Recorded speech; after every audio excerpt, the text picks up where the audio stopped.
মাথা উঁচিয়ে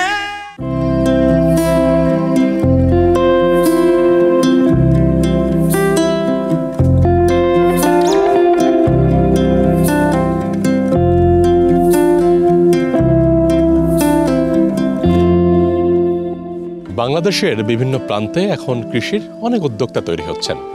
আমাদের শিক্ষিত শ্রেণীর অনেকেই কিন্তু এখন পড়াশোনা শেষ করে তারাও চাচ্ছেন এই কৃষিতে উদ্যোক্তা হতে।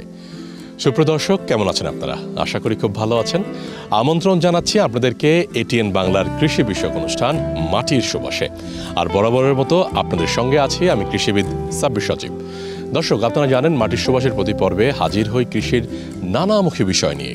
তারই ধারাবাহিকতায় আজ ঘুরতে ঘুরতে চলে এসেছি ঢাকার ঠিক পাশে ধামরাই উপজেলায়। ধামরাই উপজেলায় একজন উদ্যোক্তা রয়েছেন, বিশেষ করে মাশরুম চাষের উদ্যোক্তা। তো তার গল্প আজকে শোনানোর চেষ্টা করব, তিনি কিভাবে কি করলেন এবং তাকে দেখা দেখি আরও উদ্যোক্তা তৈরি হয়েছেন সেটিও আমরা জানতে পেরেছি। তো সেখানেও আমরা চেষ্টা করব কারা কিভাবে কি করছেন সেটি জানার চেষ্টা করব এবং আপনাদেরকে জানানোর চেষ্টা করব। আমরা জানি মাশরুম অত্যন্ত পুষ্টিকর একটি সবজি, যেটি বাংলাদেশের বিভিন্ন প্রান্তে এখন অনেক উদ্যোক্তারা উৎপাদন করছেন এবং এভাবেই কিন্তু ছড়িয়ে যাচ্ছে। তো চলুন দেরি করব না, আজকের উদ্যোক্তা তার কাছ থেকে শোনার চেষ্টা করব এবং পুরো প্রতিবেদনটি জানার চেষ্টা করব আসলে কিভাবে কি হচ্ছে এই মাশরুম নিয়ে। চলুন তাহলে চলে যাই আজকের অনুষ্ঠানের মূল আয়োজনে।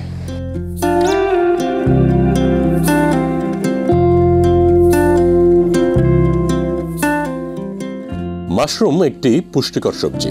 সাধারণত সবজির মতো মাশরুম মাটিতে জন্মায় না, তবে একটি বিশেষ পদ্ধতিতে মাশরুম চাষ করা হচ্ছে বাংলাদেশে বহু আগে থেকে। যদিও বা এখনো অতটা বেশি জনপ্রিয় হয়ে উঠছে না এই মাশরুম, কেননা বাজারে কিন্তু দিব্যি কেনা যাচ্ছে না এই মাশরুম নামের সবজিটি। মাশরুম মূলত নিম্ন শ্রেণীর ছত্রাক জাতীয় পরজীবী উদ্ভিদ। জীবন ধারণের জন্য এরা জৈবিক বস্তু থেকে প্রয়োজনীয় পুষ্টি গ্রহণ করে। বাংলাদেশের মধ্যে সাভারে মাশরুম উন্নয়ন ইনস্টিটিউট রয়েছে, যার মাধ্যমে ছড়িয়ে যাচ্ছে ধীরে ধীরে মাশরুমের চাষ। তৈরি হচ্ছেন অনেক উদ্যোক্তা। সুপ্রদর্শক, আজ ঘুরতে ঘুরতে চলে এসেছি ধামরাই উপজেলায়। ধামরাই উপজেলার কুল্লা ইউনিয়নের আড়ালিয়া গ্রামে। তো দেখতে পাচ্ছেন আমার পেছনে যে শেডটি রয়েছে, এই শেডের ভেতরে অর্থাৎ এই ঘরের ভেতরে মাশরুম চাষ করেন জহিরুল ভাই। তো তার সাথে কথা বলবো, তার শুরুর গল্পটা শুনবো কিভাবে কি করছেন। চলুন আমরা ভিতরে যাই, দেখার চেষ্টা করি।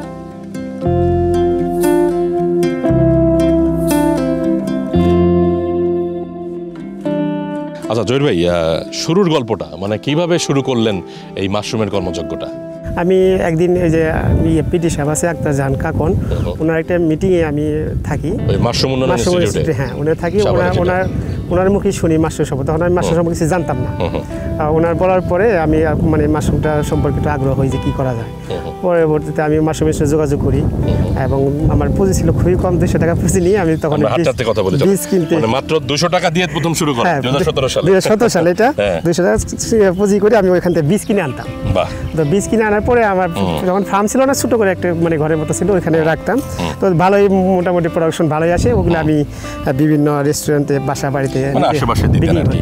তো দর্শক, এটা কিন্তু একটা বিশাল ব্যাপার। মাত্র 200 টাকা দিয়ে উনি শুরু করেন। এই যে একটা তার ইচ্ছা শক্তি, যে অনেকেই বলে টাকা লাগবে টাকা লাগবে, অনেক বড় জায়গা লাগবে, এটা কিন্তু আসলে কোনো বাধাই হইতে পারে না, তাই না? তারপর কি করেন? তারপরে আস্তে আস্তে কিভাবে? তারপরে আমি দেখলাম মানে ভালোই হইতেছে। এরপরে ধামরাই কৃষি অফিসার আছেন আরিফ স্যার, উনি আমার একটা বড় একটা ট্রেনিং আছে মাশরুম চাষের মাধ্যমে পুষ্টি উন্নয়ন রাষ্ট্রীয় প্রকল্পের আওতায়। আমি সেই মিটিংয়ে ট্রেনিংয়ে যোগদান করি 10 দিনের জন্য। আর ওইখানে 10 দিন ট্রেনিং করার শেষে আমি আমার ফার্মটা বৃহৎ আকার শুরু করি। ওইখান থেকে তো আপনাদের মনে হয় ওই প্রজেক্ট থেকে একটা আর্থিক অনুদান দেওয়া হয়েছে? আমাকে ওইখানে প্রদর্শন দেওয়া হয়েছে। আমি আরিফ স্যারের মাধ্যমে এখানে আমি বড় রকমের একটা প্রদর্শন পেয়েছি, একটা আর্থিক সহায়তা পেয়েছেন না? 3,15,000 টাকা আমি প্রদর্শন পেয়েছি আরিফ স্যারের মাধ্যমে।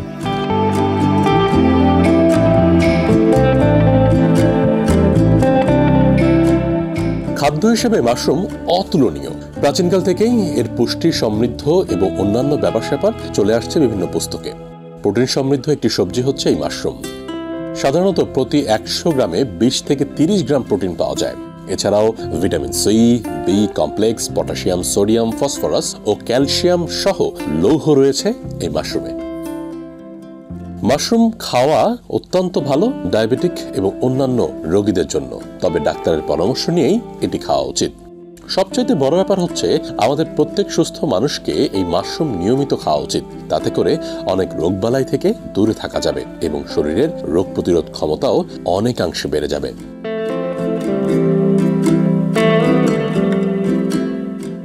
কম চর্বি, কোলেস্টেরল মুক্ত ও লিনোলোইক অ্যাসিড সমৃদ্ধ হওয়ায় মাশরুম হৃদরোগীদের জন্য বেশ উপকারী। এই হচ্ছে আপনার খাবার নাকি? জি, এটা আমার মাশরুমের খাবার। আচ্ছা, আমরা একবারে শুরু থেকে দেখবো। বলেন তো, এই যে প্রথমে যে কাজগুলো করতে হয় মাশরুম চাষের ক্ষেত্রে।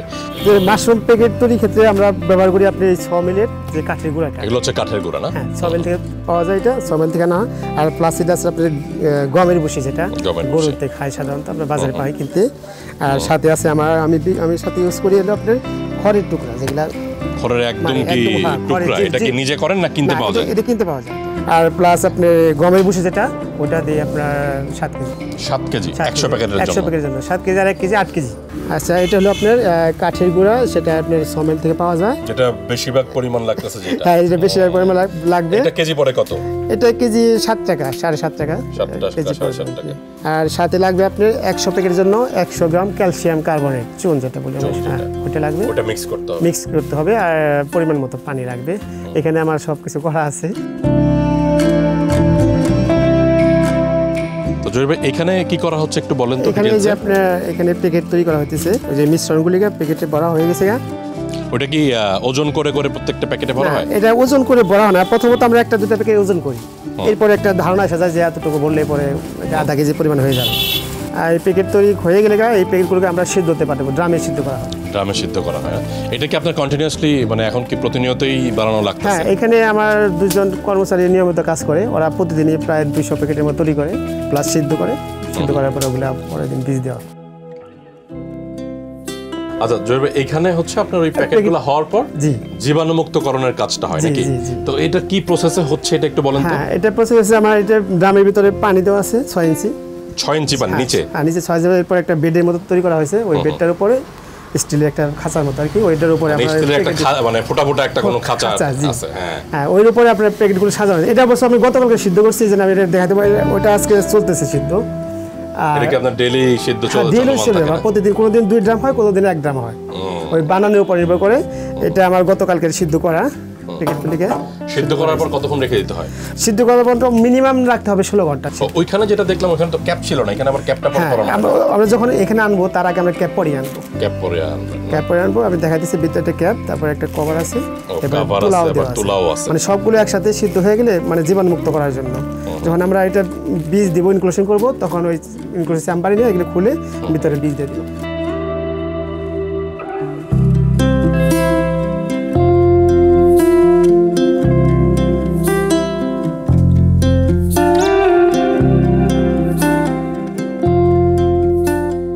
তো জহির ভাই, এটা হচ্ছে আপনার কালচার হাউস না?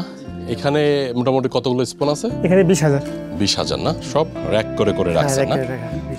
এগুলো সব হচ্ছে আপনার প্রজেক্ট থেকে ওই অর্থায়ন পাওয়ার পরেই করছেন? জি, প্রজেক্ট অর্থায়ন পাওয়ার পর করছি। বাহ। আচ্ছা, ওই বীজ হাউস থেকে আসলে মানে যেখানে বীজ করা হচ্ছে, তারপরে কি ওই প্যাকেটগুলো? ওটা বীজ হাউস থেকে আপনি ওই প্যাকেটগুলো আসছে এখানে কালচারে। আর ওগুলো মুখগুলি আটকাবো, বাঁধার পরে আমরা যেইভাবে কাটছি না, সাইড কাটে দিছি। মুখগুলো থেকে ক্যাপগুলো আবার খুলে নেওয়া হয় না? ক্যাপগুলো খুলে নিয়ে আমরা মুখটা আটকে দিব রাবার দিয়ে আটকে আনার পরে আমরা ব্লেড দিয়ে, ধারালো ব্লেড দিয়ে 2 সাইড কাটবো। এরপরে এটা আমরা যেমন এই কালচার হাউসে এরকম ভাবে মানে বসিয়ে দিতে হয়। বসে পানি স্প্রে করলে 8-10 দিন। যখন কালচার হাউসে বসানো হলো, ধরেন একটা ওই যে মাইসেলিয়া, তো এটা তো ফুল হয়ে আছে, বসানোর পর কতদিন পর পিন হেডটা বের হবে? হ্যাঁ, বসানোর পরে আপনি জাত বেঁধে, মানে জাতটা বলতে এই কারণেই, এই যেমন এটা ওয়েস্টার পপ জাত।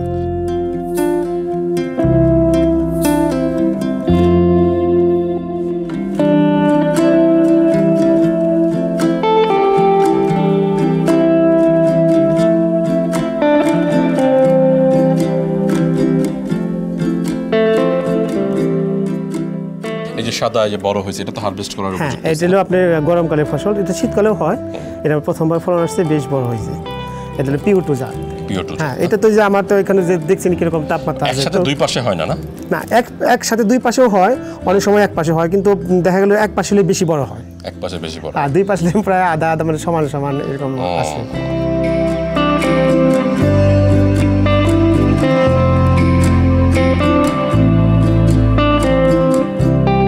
এটা কি মাশরুম? এটা ঋষি মাশরুম, গ্যানোডার্মা বলি আমরা। ঔষধি গুণ ঔষধি গুণ সবচেয়ে বেশি। হ্যাঁ, এটা ঋষি মাশরুম। আমার এখানে প্রায় আমি 1000 প্যাকেট চাষ করছি, এখানে 500-600 চলে আসছে, আর ওই যে কাটার বাকি রয়েছে ওইগুলো আর কি কেটে বসাবো। আর সবচাইতে বড় ব্যাপার হচ্ছে এটাকে আমরা অর্গানিক বলতে পারি, কারণ যখন স্পনটা তৈরি হয়, তৈরি হওয়ার পর তারপর তো আপনি শুধু পানিটা স্প্রে করছেন। হ্যাঁ, শুধু পানি, কোনো ধরনের রাসায়নিক না, সার বা কীটনাশক কিছু দেওয়া কোনো হচ্ছে কিছু না, শুধু আপনি টিউবওয়েলে ফ্রেশ একদম পানি, ফ্রেশ যেটা গ্রাউন্ড ওয়াটার বা হ্যাঁ, ভূগর্ভস্থ পানি, হ্যাঁ, সেটাই ব্যবহার করা হচ্ছে। ওইটাই পারবো।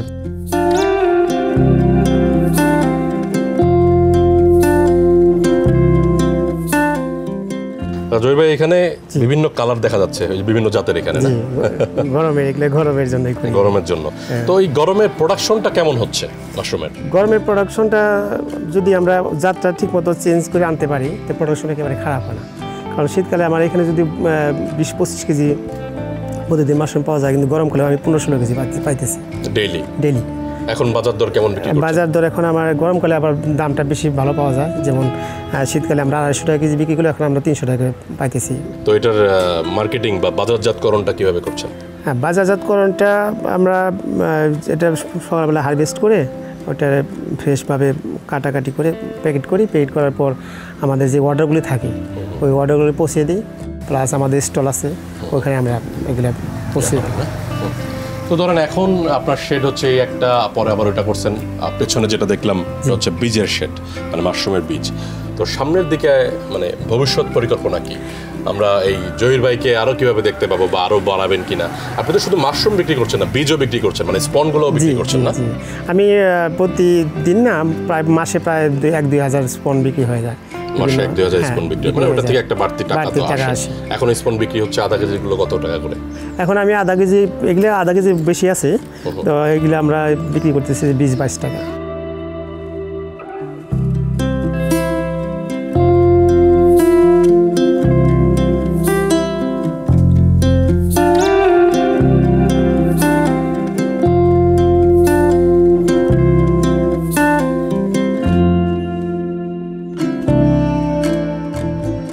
তো সামনে ভবিষ্যৎ পরিকল্পনাটা কি বলেন? ভবিষ্যৎ পরিকল্পনা আসলে এটা তো একটা কাঁচা ফার্ম, এটা কাঁচা ফার্ম। আমার ভবিষ্যৎ পরিকল্পনা এখানে যদি আমি একটা স্ট্রাকচার দিয়ে মানে বিল্ডিং করতে পারি, তাহলে পরে আমি বিল্ডিংয়ের ভিতরেই আমি মাশরুম চাষ করবো, প্লাস ঋষি মাশরুম, মিল্কি মাশরুম, এগুলা মানে বড় আকারে চাষ করার চিন্তা ভাবনা আছে।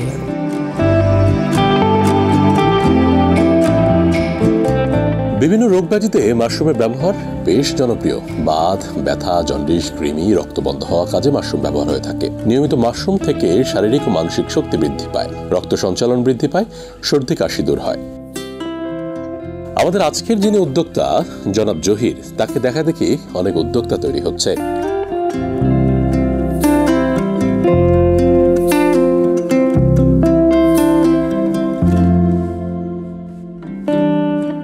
সুপ্রিয় দর্শক, আমাদের এই উদ্যোক্তা জহিরুল ভাইকে দেখে কিন্তু অনেক নতুন উদ্যোক্তা তৈরি হতে চাচ্ছেন। তেমনই একজন আমি বলবো তরুণ উদ্যোক্তা হতে চাচ্ছেন। তো তার কাছ থেকেই শুনবো কোথা থেকে আসা হয়েছে এবং এই যে আমাদের জহিরুল ভাইয়ের খামার দেখে কেমন কি মনে হচ্ছে। আমি বিএসসি করতেছি, ফাইনাল ইয়ার আছি, শেষ হয়ে যাবে এই বছরই। তো আমার ইচ্ছা আর কি উদ্যোক্তা হওয়ার, সেজন্যই ওনার এখানে আসছি। এর আগেও আসছি আমি 2 বার, তো দেখতেছি, তো আরও কয়েকবার আসবো, দেখে তারপর আস্তে আস্তে শুরু করবো আর কি চিন্তা ভাবনা এরকম। তো জহির ভাই আমাকে অনেক সাহায্য করতেছে, দেখে দেখে হাতে কলমে সব কিছু শেখাচ্ছে, কীভাবে কোনটা কীভাবে কী কেমনে করতে হয়। আসলে আমার শুরু থেকে অনেক ইচ্ছা আর কি, চাকরি বাকরির পেছনে না ছুটে নিজে কিছু একটা করার জন্য, বা নিজে কিছু একটা করার। সেক্ষেত্রে মাশরুমটাকেই মনে হয়েছে যে ভালো হতে মনে হয়েছে ভালো, কারণ এটা লাভ প্রজেক্ট আমার নিজের কাছে মনে হয়েছে, সেজন্য এটার উপর একটু ঝোঁক আসছে।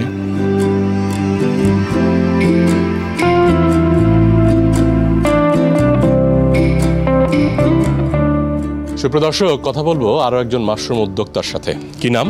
সিফাত হোসেন। সিফাত হোসেন। কি করা হয়? এখন বর্তমানে আমি স্টুডেন্ট, পাশাপাশি মাশরুম চাষ করতেছি। পড়ালেখার পাশাপাশি যে কেউ মাশরুম চাষ করতে পারে। তো মাশরুম চাষের গল্পটা একটু বলো, কিভাবে শুরু করলা, কার মাধ্যমে শুরু করলা, কিভাবে কি করছো, এই ব্যাপারগুলো। শুরুটা হয় আমার মামার দেখা দেখি, সে এখানে মাশরুম চাষ করে। আমি ইনস্টিটিউটে একদিন প্রশিক্ষণ নিতে যাই, সেখান থেকে সে আমাকে এই জায়গায় নিয়ে এসে, ওই জায়গায় তো তেমনভাবে শেখানো হয় না, মানে একদিনের প্রশিক্ষণ ওইরকমভাবে দেখানো না, প্র্যাকটিক্যাল কোনো রকম দেখানো হয়। তো তারপর সে বলে যে এখানে প্রশিক্ষণ নিতে পারবা। তারপর এই জায়গাতে প্রশিক্ষণ নেয়, এখন আমি শুরু করছি আর কি। আমার বর্তমানে প্রায় 2000-এর মতন স্পন আছে।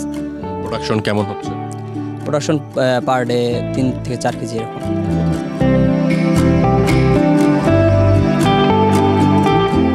প্রত্যেকটা কৃষি প্রজেক্টে কিছু লোকের কর্মসংস্থান হয়, এতে করে তার যেমন সংসার চলে, তার থেকেও বড় ব্যাপার হচ্ছে সেই কৃষি শ্রমিকটি নতুনভাবে স্বপ্ন দেখে সেই খামারটি করার। তো এখানে কাজ করা দেখতে পাচ্ছি একজন ছেলেকে, তো কথা বলি, তো একটু কথা বলি তোমার সাথে। হ্যাঁ, কি নাম? মোহাম্মদ সজীব মিয়া। মোহাম্মদ সজীব মিয়া। তো এখানে কি করছো এবং এখানে কি কি কাজ করো, এটা একটু বলো আমাদের দর্শকদের উদ্দেশ্যে।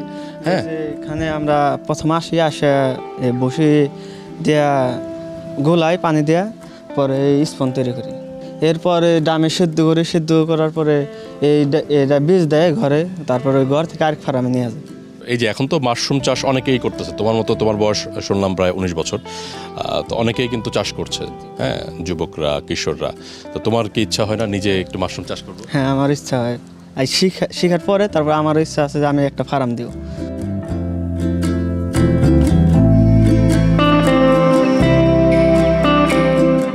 কৃষি সম্প্রসারণ অধিদপ্তর কাজ করে যাচ্ছে মাশরুম উন্নয়ন ইনস্টিটিউটের সাথে নানাভাবে এই মাশরুমকে আরো বেশি জনপ্রিয় করার জন্য।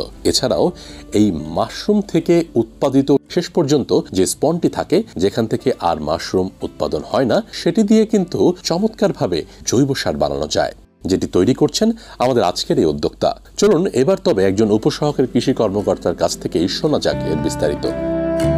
দর্শক, এই মুহূর্তে কথা বলবো মোহাম্মদ সাইফুল ইসলাম জামানের সাথে, যিনি উপসহকারী কৃষি কর্মকর্তা হিসেবে এই অত্র অঞ্চলে আছেন, তাই তো? তো কেমন আছেন আপনি? আলহামদুলিল্লাহ, ভালো আছি। আচ্ছা, আপনি যদি বলতেন, এই যে আমাদের জহিরুল ভাইয়ের মাশরুমের খামার, এবং তার এখানে এসে যেটি সবচেয়ে বড় একটা বিষয় খেয়াল করলাম, সেটা হচ্ছে তার যে মাশরুম, সেটার ওয়েস্টেজ দিয়ে তিনি জৈব সার বানাচ্ছে। তো আপনারা হচ্ছেন কৃষি সম্প্রসারণের কাজ করেন এবং কৃষি সম্প্রসারণ অধিদপ্তরের এই লোক, তো সেখানে এই ব্যাপারটা নিয়ে একটু বলেন। এক হচ্ছে মাশরুমের যে প্রকল্প বা তার যে প্রজেক্ট খামার, সেটা নিয়ে, এবং এই জৈব সারের ব্যাপারটা নিয়ে। আমরা প্রথমে এখানে প্রজেক্টটা ছোট ছিল, সেটা বড় করার জন্য, এক্সটেনশনের জন্য আমরা কিছু অর্থায়ন করছে আমাদের স্যার প্রকল্প থেকে।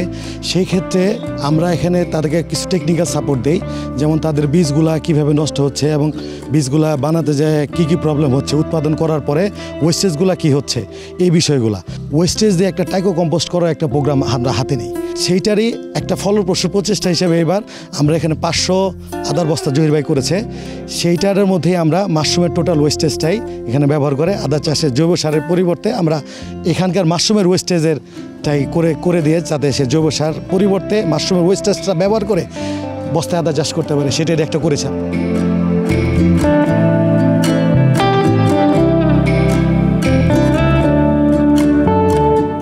সাধারণত বাংলাদেশের আবহাওয়াতে মাশরুম চাষ চমৎকারভাবে করা যায়। তাছাড়া যে ধরনের কাঁচামাল প্রয়োজন তার সবই কিন্তু আমাদের আশেপাশে রয়েছে, যার কারণে যে কোনো উদ্যোক্তা খুব সহজভাবেই মাশরুম চাষ করতে পারেন। তাই বসে না থেকে কৃষির কোনো না কোনো কাজ করি, বিশেষ করে অল্প জায়গায় ছোট্ট করে মাশরুম চাষ করি, নিজের ভাগ্যের চাকাকে ঘুরিয়ে ফেলি।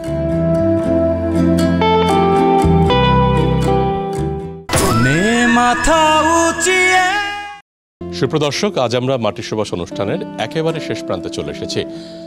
আজকের পর্বে আপনাদেরকে নিয়ে এসেছিলাম ঢাকার ঠিক পাশে ধামরাই উপজেলায়। ধামরাই উপজেলায় আমরা জানতে পেরেছি সাভারের মাশরুম উন্নয়ন ইনস্টিটিউট থেকে, সেখানের একজন কর্মকর্তা জনাবা কাকন, তার কাছ থেকে শুনলাম যে জহিরুল নামে একজন উদ্যোক্তা আছেন।